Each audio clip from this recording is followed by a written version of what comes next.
correspondiente? Bueno, son las preguntas que nos hacemos todos. Ahora sí, vamos de lleno a esta cuestión. En una conversación que voy a mantener con Milko Schwarzman. Milko, buen día, ¿cómo te va? Hola, buenos días, José Luis, ¿cómo le va? Bien, bien, muy bien. Bueno, Milko, muy interesado en tu trabajo, en este trabajo que ha requerido, obviamente, de una investigación al respecto del puerto de Montevideo como literal santuario de flotas pesqueras que actúan de manera ilegal y depredadora en estas aguas del Atlántico Sur. Contanos un poco cuál es el origen de la investigación y, amén de ello, realmente cuál es la dimensión y la búsqueda que haces con tu denuncia, planteando que tanto FAO y Naciones Unidas están en conocimiento de lo que ocurre en Uruguay, pero que no hay acciones al respecto. Bueno, básicamente la problemática de la milla 200 y también dentro de la zona económica exclusiva de Argentina y de otros países de la región viene de hace muchos años, como ustedes en Mar del Plata deben saber, pero lamentablemente cada año se incrementa esta flota de barcos furtivos o piratas o como se les quiera llamar. Yo desde hace, cuando estaba trabajando, antes trabajaba en Greenpeace y analizaba esta flota, la venía estudiando, y en los últimos años, luego utilizando estas herramientas satelitales de acceso a la información, que uno desde su casa de manera gratuita a veces puede tener acceso a ver el movimiento de los barcos pesqueros, de algunos de los barcos pesqueros que cuentan con estas antenas satelitales a bordo y que transmiten información, pude empezar a seguir barco por barco, estudiar de dónde venían, hacia dónde iban, qué pescaban, y ahí fue que descubrí que prácticamente toda la flota iba y venía del puerto de Montevideo. En algunos casos iban a las Malvinas, a Puerto Argentino, pero en su mayoría accedían al puerto de Montevideo. Eso, bueno, me llamó mucho la atención y al ir estudiando fui descubriendo que era la base logística y de lavado de las capturas no declaradas y no reglamentadas que realiza esta flota. Y justo cuando estoy ya terminando este estudio, el año pasado, en 2017, una organización que se llama Global Fishing Watch, que es la que provee acceso satelital gratuito a la gente y que está financiada por Leonardo DiCaprio y que además participan otras ONGs, ellos publicaron un estudio que hicieron siguiendo satelitalmente a todos los barcos de transbordo en alta mar y descubrieron que Montevideo era el segundo puerto del mundo que más recibía pesca sospechada de ilegal, o sea, coincidía con lo que yo ya estaba averiguando por mi lado, ¿no? Y ahí ya no quedaron más dudas de que el puerto de Montevideo era cómplice de las actividades ilícitas que se realizaban en alta mar, y con esas herramientas, bueno, iniciamos un proyecto que se llama Océanos Sanos, que estos días publicamos los 4 primeros reportes que pude redactar, analizando diferentes características de esta flota. Por ejemplo, una es que descargan un tripulante muerto por mes en Montevideo, ¿no? Como se sabe, esta flota de barcos chinos, taiwaneses, españoles y coreanos, las condiciones de vida a bordo son terribles. Hay condiciones de esclavitud literal, hay tripulantes que han descargado, se han escapado en Montevideo de estos barcos y tenían marcas de grilletes en los tobillos. O sea, estaban atados con cadenas a los tobillos, como hace 500 años los esclavos. Bueno, así opera esta flota. También he descubierto otras características, que muchos de estos barcos, cuando llegan al puerto de Montevideo, cambian de nombre, vienen 2 o 3 barcos con el mismo nombre a la vez, o con la misma matrícula, están amarrados en el puerto, barcos con mismo nombre, misma matrícula, o que tienen el nombre de un barco que está en otra región del planeta, o que apagan la señal del dispositivo satelital que se llama AIS, que en realidad el AIS envía una señal de VHF de radio, pero que en esa señal envía la información de su posición satelital. Entonces empezamos a descubrir que había una cantidad de irregularidades detrás de esta flota, no solo el tema del grave daño que generan en el medio ambiente marino por la sobrepesca, captura incidental de especies, por la contaminación. Esta flota, que son más de 500 barcos, están permanentemente tirando al agua aceites basura y cualquier otro tipo de desechos sin ningún control, ¿no? Lo cual genera otro daño ambiental. Y bueno, así es que hemos llegado, bueno, con el proyecto que estamos encarando ahora en Uruguay, que se llama Océanos Sanos, y por el cual trabaja un equipo de gente en Uruguay, un abogado, un biólogo, una educadora. Estamos haciendo mucha concientización para que el gobierno de Uruguay comience a realizar controles mínimos en esta flota. Y algo que también es importante resaltar es que Uruguay es uno de los 50 países que en el mundo firmó un acuerdo en la FAO, en la ONU, firmó un acuerdo que se llama Acuerdo de Medidas del Estado Rector del Puerto para prevenir la pesca ilegal. O sea que Uruguay teóricamente debería trabajar para prevenir la pesca ilegal ante la FAO y la ONU, pero no está haciendo todo lo contrario, está obteniendo beneficios de la pesca ilegal no declarada y no reglamentada. Ahora decime, justamente, acá, un oyente que estamos conectados. Normalmente los argentinos, cuando hablamos de nuestros propios deméritos, en muchos casos en las redes se suele citar a Uruguay como un ejemplo, ¿no? Si pensamos solamente que Uruguay, llamada la Suiza de Sudamérica, ha sido el lugar donde se ha blanqueado el dinero negro de la corrupción por décadas, ahora sumado a esto, porque evidentemente esto no puede pasar sin el amparo de las autoridades políticas, administrativas y policiales de Uruguay en función de su relación con todo esto que está ocurriendo. Acá tiene que estar corriendo mucha plata por izquierda, digo, vos estás hablando de barcos que traen fallecidos, estamos hablando de situaciones de personas que huyen engrilladas, debe haber denuncias al respecto de esto, deben ser personas que ingresaron, de barcos con matrícula duplicada, nombre duplicado. La verdad que la suma de delitos que acabas de describir es inmensa. Sí, nosotros hemos escuchado, o sea, para darles una idea, el proyecto comenzó hace un año y tuvimos reuniones con todo tipo de funcionarios de todas las áreas, con los sindicatos, con las empresas, con los empresarios, con las cámaras de empresarios, con los pescadores artesanales, con los pescadores industriales, con todos los actores que se puedan imaginar de Uruguay desde principio de año sobre este tema, especialmente con los responsables, ¿no? Con la Dirección Nacional de Recursos Acuáticos, que es la principal responsable del Ministerio de Agricultura. Tuvimos reuniones con Cancillería de Uruguay, tuvimos reuniones con la Administración Nacional de Puertos. Hoy vamos a tener una reunión con el presidente de la Administración de Puertos, por ejemplo. Tuvimos reuniones con la Armada de Uruguay varias veces en el puerto de Montevideo. Muchos de los funcionarios saben de la problemática. Hay otros que se hacen los que no saben. Hay otros que ocultan el problema, tratan de ocultarlo, como ha ocurrido siempre. O sea, nunca se supo públicamente lo que ocurría porque hay mucha falta de transparencia. O sea, los ciudadanos de Uruguay no saben de esto, no saben qué es lo que está ocurriendo en su puerto a unas cuadras de la Casa de Gobierno o del Parlamento uruguayo, no saben que está ocurriendo esta grave situación de lavado de pesca proveniente ilegal o que no está regulada o que no está declarada. Y los casos de abusos a los derechos humanos que ocurren en el puerto de Montevideo, bueno, incendios, peleas grupales, apuñalados, todo tipo de actividades ilícitas que ocurren ahí. Los ciudadanos no lo saben porque los funcionarios responsables lo han mantenido oculto. Nosotros durante todo el año no pudimos lograr poder colaborar con ellos en resolver este problema, en comenzar a resolverlo, y nunca han admitido que esto existe, y es más, muchas veces lo han negado. Entonces hemos recurrido, recién luego de casi todo un año de intentar por las mejores maneras tratar de resolver este problema o de colaborar de una forma constructiva, entonces bueno, resolvimos comenzar a exponer el problema, a ver si hay funcionarios que realmente lo quieran resolver y comience un camino de admitir que existe un problema y de que se puede comenzar a resolver, y esa es la etapa en la cual estamos ahora para explicarles un poco cómo ha ido. Pero bueno, eso que decís vos, volviendo a lo que decías, que se mueve mucho dinero, no hay duda, esto es millonario. Hay quienes dicen, o sea, hay estudios que dicen el principal ingreso que tiene Uruguay no es la exportación de carne, sino el puerto de Montevideo.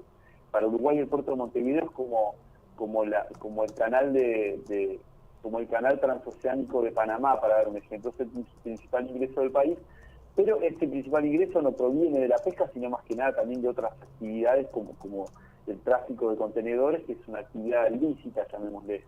En muchas reuniones nos han sugerido, nos han indicado que como dices tú, hay mucho mucha corrupción y No ingreso de dinero por izquierda o debajo de la mesa, pero eso no lo hemos podido comprobar y nada, puede ocurrir sin dudas, digamos, ¿no?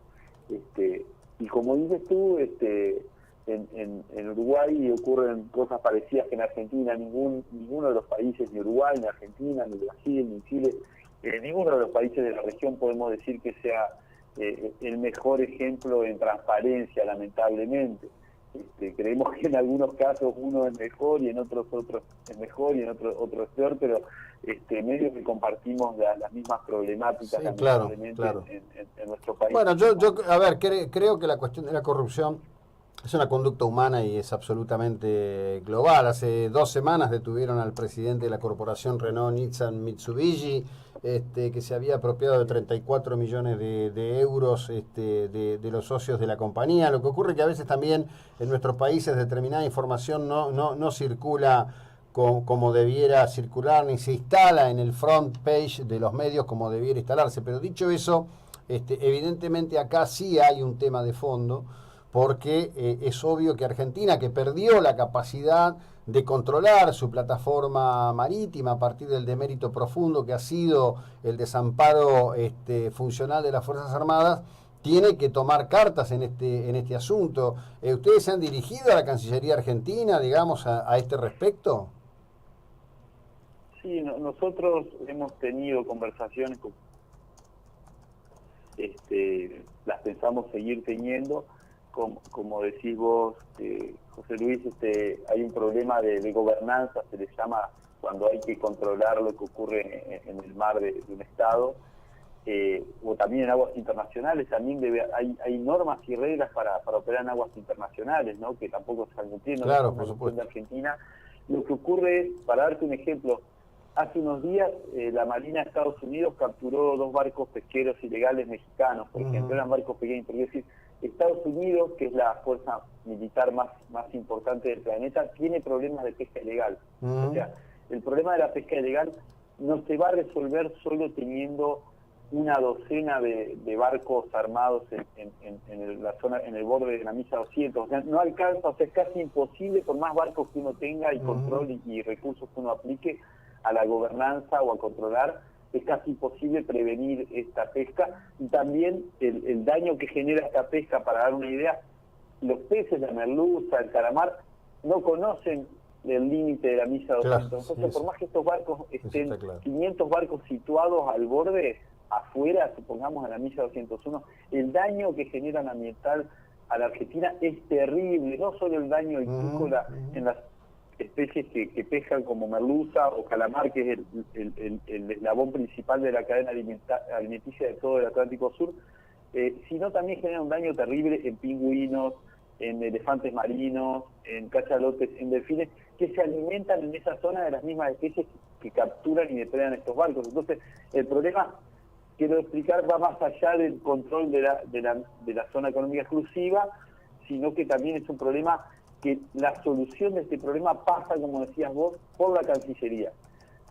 Este problema se resuelve trabajando diplomáticamente de manera muy sólida con los países responsables, y claro, denunciando el problema a las Naciones Unidas y los organismos internacionales que existen, que eso es lo que está fallando de nuestro país. O sea, en nuestro país no está fallando principalmente el tema de la vigilancia, que hay que mejorarlo, por supuesto, sino que hay un problema diplomático que es la responsabilidad de Argentina, de Brasil también. Brasil está teniendo problemas con barcos que salen de Montevideo.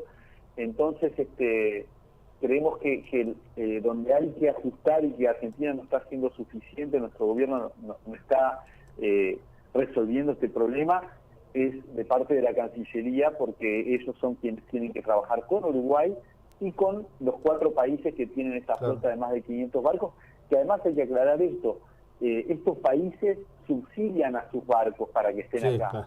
Si no, sería inviable operar en esta región del mundo, aún con todo el apoyo y con toda la ilegalidad y la esclavitud. Por ejemplo, el caso de los barcos chinos, tienen subsidiado el combustible, los barcos españoles tienen subsidiados los impuestos, tienen salarios subsidiados. En febrero de este año se capturó al Playa Pesmar 1, que descarga en Montevideo permanentemente, yo lo he estado viendo, y ese barco es español y está subsidiado por el Estado español. O sea, estos barcos podríamos decir son barcos cuya la responsabilidad directa es del Estado, con participación del Estado de estos países. O sea, el Estado de España envía barcos a depredar al mar argentino. Y esto no es en contra de los españoles, ni de España. No, claro. Las cosas, ¿no?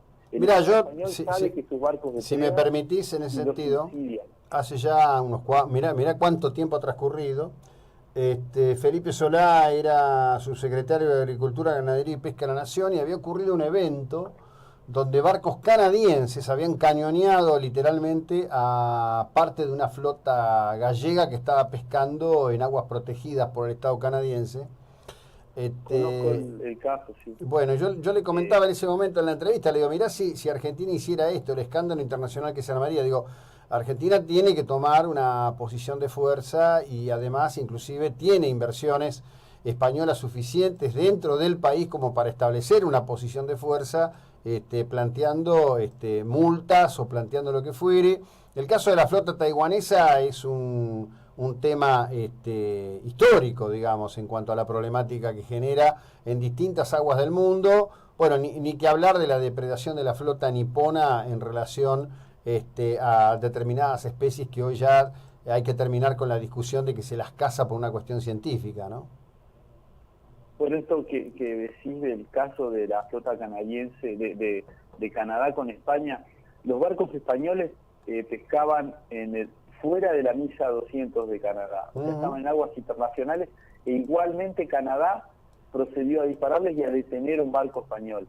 En aguas internacionales estamos hablando, porque Canadá era consciente y sabía que esta flota estaba depredando las especies que capturaban sus barcos. Así es. Y hubo toda una escalada, que España estuvo a punto de enviar una flota militar y podía haber un conflicto, hasta que España cedió y llamó de vuelta a sus barcos. Pero Canadá tenía razón en el hecho de que los recursos pesqueros de ellos estaban en riesgo. Luego hubo colapso de las pesquerías, creo que era el bacalao, la especie que pescaba esta flota, y se fueron los españoles. Pero quiero decir, en nuestro caso es mucho más grave porque no solo están alrededor de la milla 200, barcos con condiciones terribles de vida a bordo, de depredación, sino que muchas veces ingresan ilegalmente. Entonces, este es un problema que también está relacionado con la cuestión de Malvinas y la disputa de soberanía, pero que Argentina no está haciendo lo suficiente. Eso tenemos que tenerlo claro. O sea, no puede ser que Argentina detecta barcos españoles, chinos, coreanos y taiwaneses regularmente ingresando a su zona económica exclusiva, y luego escapan y se quedan ahí a una milla del borde del mar argentino, como si nada ocurriera, y no ocurre nada diplomáticamente con el país responsable, cuando el combustible de esos barcos o otros tipos de subsidios son otorgados por los propios estados. Para dar una idea, el Playa Pesmar 1, que fue capturado en febrero, que fue luego liberado de pagar una multa y pagar la carga pesquera, en marzo vino a Montevideo, cuando atracó, en marzo o en abril, vino a Montevideo con toda la carga que había capturado dentro del mar argentino de manera ilegal, que luego ya habían pagado la multa y resuelto, se había cerrado el caso, ¿no? El barco vino a Montevideo y no declaró merluza negra que tenían en bodega, le declaró otras especies, o sea, falsificó la declaración al Estado uruguayo.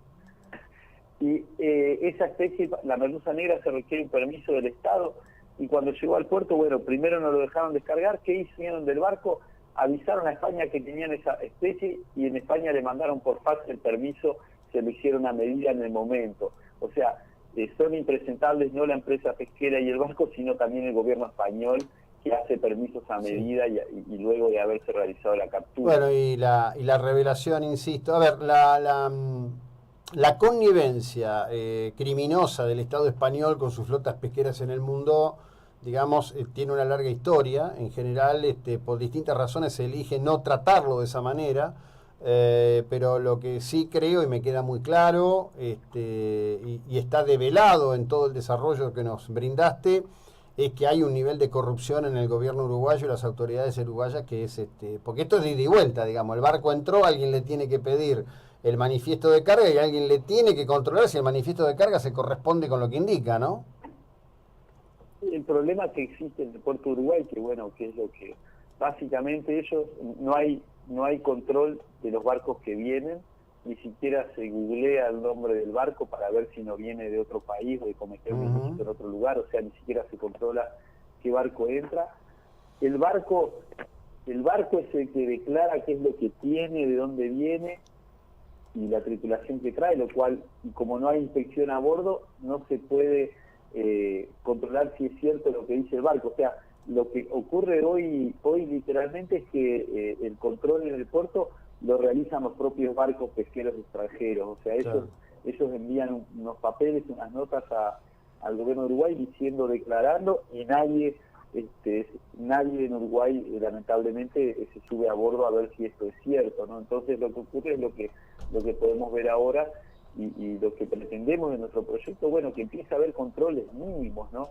Previos al ingreso. O sea, si es un barco que tiene un prontuario importante, que viene de otras regiones, hay que tener mucho cuidado con aceptarlo. Si es un barco que ya ha traído tripulantes accidentados, en grave estado por las terribles condiciones de vida a bordo, no debe ser aceptado al puerto, porque si se acepta un barco que comete ilícito y se le está cobrando, se es cómplice del ilícito.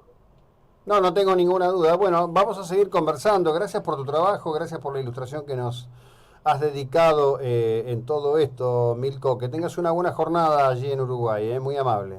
Bueno, muchas gracias igualmente. Bueno, a quien escucharon es a Milko Schwarz.